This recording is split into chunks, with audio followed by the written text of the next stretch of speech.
Welcome back to my channel. I'm Praveena. இதில் வந்துட்டு நம்ம ஒர்க் ஃப்ரம் ஹோமில் க்ரௌட் டெஸ்டிங்கில் டெஸ்டிகோ பிளாட்ஃபார்மை வந்துட்டு மேஜராக நம்ம பார்த்துட்ருக்கோம். இது வரைக்கும் நான் உங்களுக்கு எப்படி லாகின் பண்ணுறது அப்படிங்கிற டீட்டெயில்ஸும் அகாடமிக் பற்றின டீட்டெயில்ஸ் எல்லாம் சொல்லியிருக்கேன் ப்ரீவியஸ் எபிசோடில். பார்க்காதவங்க பார்த்து தெரிஞ்சுக்கோங்க. ஸோ ஒன்ஸ் நம்ம அகாடமிக் க்ளோஸ் பண்ணிட்டோம் அப்படிங்கிற பட்சத்தில் நமக்கு டெஸ்ட்டு வந்துட்டு நோட்டிஃபிகேஷனாக வரும். இங்கே பார்த்திங்கன்னா இங்கே பில் ஐக்கானில் ஒன் நோட்டிஃபிகேஷன் காட்டுது இல்லையா, அவங்களுக்கு மெயிலுக்கு எல்லா இன்ஃபர்மேஷனும் வந்துடும். அது இல்லாமல் வந்துட்டு சிஸ்டத்துலேயும் வந்துட்டு வெப்சைட்டில் இது மாதிரி காமிக்கும். வி ஹாவ் டெஸ்டேவோக்கு வந்துட்டு ஆப்பும் இருக்குது. நம்ம மொபைலில் டவுன்லோட் பண்ணோன்னா மொபைல் வழியாகவும் நமக்கு நோட்டிஃபிகேஷன் ரிசீவ் ஆகும். ஸோ நம்ம ஒன்ஸ் நோட்டிஃபிகேஷன் கிளிக் பண்ணி அதுக்குள்ளே வந்துட்டு என்ன விதமான டெஸ்ட்டு வந்திருக்கு அப்படிங்கிறத ஓப்பன் பண்ணி பார்க்கணும். நான் ஷார்ட்ஸில் ஒரு வீடியோ போட்டிருந்தேன். நான் இன்னொரு தடவை நான் உங்களுக்கு எக்ஸ்பிளைன் பண்ணுறேன். ஸோ இப்போ வெப்சைட்டில் வந்துட்டு நோட்டிஃபிகேஷன் பட்டன் கிளிக் பண்ணி இப்போ இந்த இடத்துல பார்த்திங்கன்னா ஒரு இன்விடேஷன் அப்படிங்கிறது இதில் ப்ரீவியஸ் இன்விடேஷன்லாம் இருக்கும். நான் அதை ஹைட் பண்ணியிருக்கேன். ஜஸ்ட் நீங்கள் இதை கிளிக் பண்ணிங்கன்னா அந்த நோட்டிஃபிகேஷனோட டெஸ்ட்டோட இன்ஃபர்மேஷன்ஸ் நமக்கு தெரிய வரும். அது மட்டும் இல்லை, இந்த இடத்துலையும் வந்துட்டு அவைலபிள் ஆப்பர்ச்சுனிட்டிலையும் இது காமிக்கும். டேஷ்போர்ட்லேயும் வந்துட்டு வேறு ஏதாவது டாஸ்க் இருந்துச்சுன்னா இப்போ காமிக்கும். இப்போ வேறு எதுவும் டாஸ்க் இல்லாதனால அது மாதிரி மென்ஷன் பண்ணியிருக்கேன். ஒன்ஸ் நீங்கள் நோட்டிஃபிகேஷனில் போய் கிளிக் பண்ணிட்டீங்க அப்படின்னா உங்களுக்கு வந்து டீட்டெயில்ஸ் வந்துட்டு காமிக்கும். இப்போ என்ன காமிக்குதுன்னா இந்த டெஸ்ட் ஆல்ரெடி சீட்ஸ் ஃபில் ஆகிடுச்சு அப்படின்னு காமிக்குது. மொபைலில் இப்போ நம்ம செக் பண்ணலாம். மொபைலில் பார்த்திங்கன்னா இதுதான் வந்துட்டு டெஸ்ட்னோட ஆப்பு. டெஸ்ட் ஐவோடது உங்களுக்கு நோட்டிஃபிகேஷனாக இன்விடேஷன் ரிசீவ் ஆச்சுன்னா இது மாதிரி இருக்கும். நீங்கள் ஓப்பன் பண்ணிங்கன்னா அதில் வந்து இந்த மாதிரி டீட்டெயில்ஸ் கொடுத்துருப்பாங்க. இதை அக்செப்ட் பண்ணலாம், ரிஜெக்ட் பண்ணலாம்.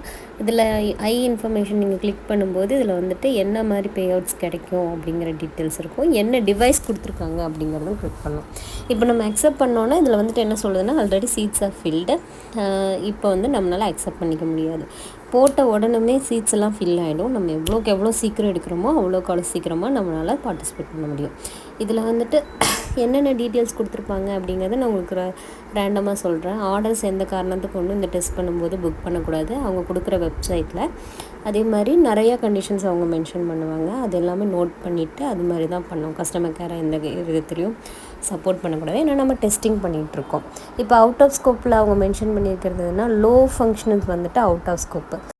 லோ ஃபங்க்ஷன் பங்க்னால் என்னென்னு கேட்டிங்கன்னா, இப்போ கிளியரால் ஆப்ஷன் இருக்குதுன்னு வச்சுக்கோங்க ஒரு ஹிஸ்ட்ரியில்.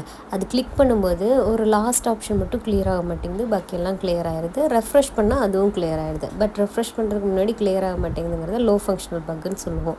பெரிய இம்பேக்ட் இல்லாத பக்கு. அந்த பக்கெல்லாம் நமக்கு ரிப்போர்ட் பண்ணுறதுக்கு ஆப்ஷன் கிடையாது. ஒன்லி ஹை அண்ட் கிரிட்டிக்கல் மட்டும்தான் நம்மளால் ரிப்போர்ட் பண்ண முடியும். விஷுவலும் இருக்குது, கண்டென்ட்டும் இருக்குது. ஸோ இதெல்லாம் கன்ஃபார்ம் பண்ணிவிட்டு நீங்கள் அக்செப்ட் பண்ணிட்டீங்கன்னா அதில் வந்துட்டு எண்ட் இன் 1 day அப்படிங்கிறது இந்த டெஸ்ட்டில் போட்டிருப்பாங்க. ஓவர்வியூவில் பார்த்தீங்கன்னா தெரியும்.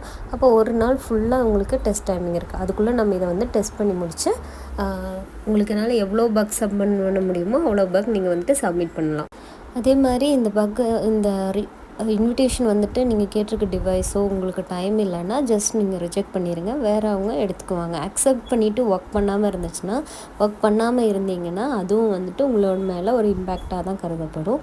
அக்செப்ட் பண்ணிட்டீங்கன்னா அட்லீஸ்ட் நீங்கள் அதில் ஒரு பக்கோ ஒரு ரீப்ரொடக்ஷன் ஏதாவது ஒன்று பண்ணி இருக்கணும். உங்களால் பண்ண முடியலைன்னா ரிஜெக்ட் பண்ணிடுங்க. வேறு யூஸர் எடுத்துக்குவாங்க. அக்செப்ட் பண்ணிவிட்டும் ஒர்க் பண்ண விருப்பம் இல்லை அப்படின்னா அதில் குவைட்டுன்னு ஒரு ஆப்ஷன் இருக்கும். அது கொடுத்து நம்ம டெஸ்ட்டை குவைட் பண்ணிக்கலாம். அதனால் வேறு டெஸ்ட்டஸ் வந்து யூஸ் பண்ணிக்குவாங்க. ஸோ நம்ம ஒரு பிளேஸை ஹோல்ட் பண்ணிவிட்டு அது சும்மா வச்சுருக்கக்கூடாது. நமக்கு அட் அ டைமில் 2 டெஸ்ட்டு மட்டும்தான் அக்செப்ட் பண்ண முடியும். அதில் ஏதாவது ஒன்று கம்ப்ளீட் பண்ணால் தான் அடுத்த டெஸ்ட்டுக்கு போக முடியும். வேறு ஏதாவது டவுட் இருந்துச்சுன்னா எனக்கு கேளுங்க. நான் உங்களுக்கு வந்துட்டு அதுக்கான வீடியோஸ் நான் போடுறேன். தேங்க்யூ ஃபார் வாட்சிங்.